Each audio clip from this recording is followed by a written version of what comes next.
This is National Native News. I'm Jill Freitas. On Friday, the University of Arizona recognized roughly 70 Native American graduates with a special celebration. As KJZZ's Gabrielle Pietrasio reports, an Indigenous actor was the event's keynote speaker.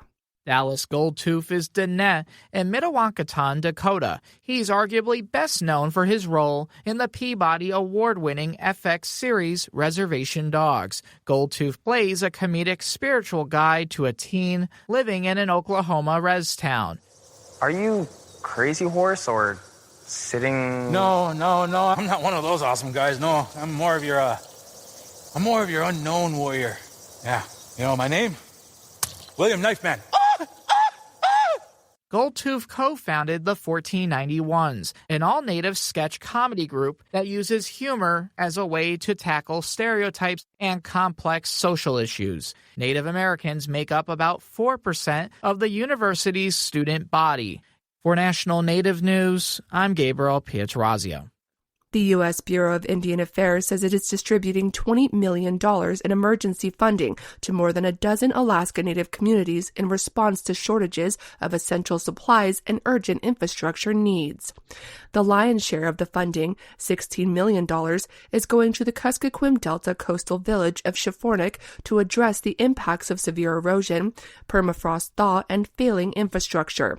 According to a press release, the funds are intended to restore damaged wetlands, address unsafe structures, relocate at-risk homes, and reconstruct the community's barge landing.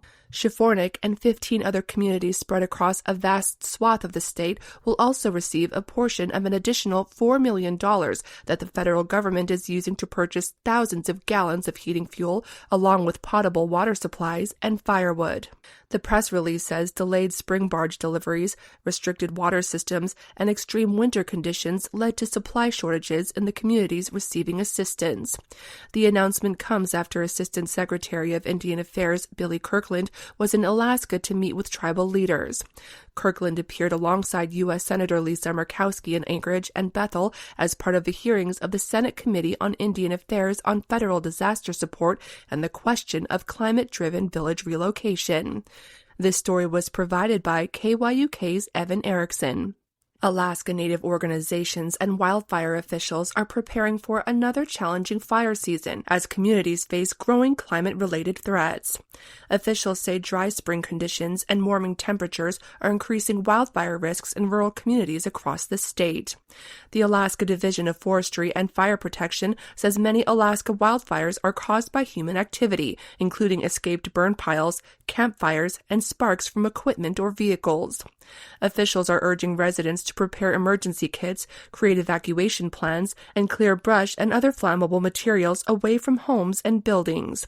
Alaska Native organizations are also working with communities on climate adaptation, emergency preparedness, and public health planning efforts tied to wildfire smoke and extreme weather. Meanwhile, tribal leaders in western Alaska are calling for stronger, tribally led disaster response systems as communities face increasing wildfire and environmental threats. Some rural communities are also concerned about how major wildfires could impact subsistence activities, travel routes, and deliveries of food, fuel, and other critical supplies during the summer months. Fire officials say even a single spark can quickly ignite dry grass during spring conditions. I'm Jill Freitas.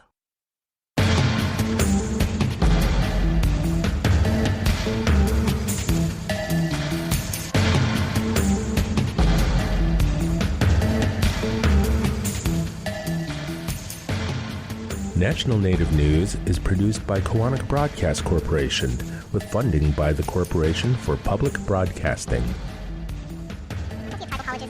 Hear that?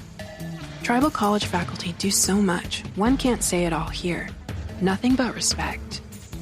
Visit mostthoroughdescription.com.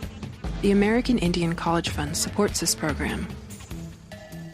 Support by Sonosky Chambers Law, championing tribal sovereignty and Native American rights since 1976. From opioids litigation to treaty rights to tribal self-governance. With offices in Washington, D.C., New Mexico, California, and Alaska. Sonosky Chambers Law.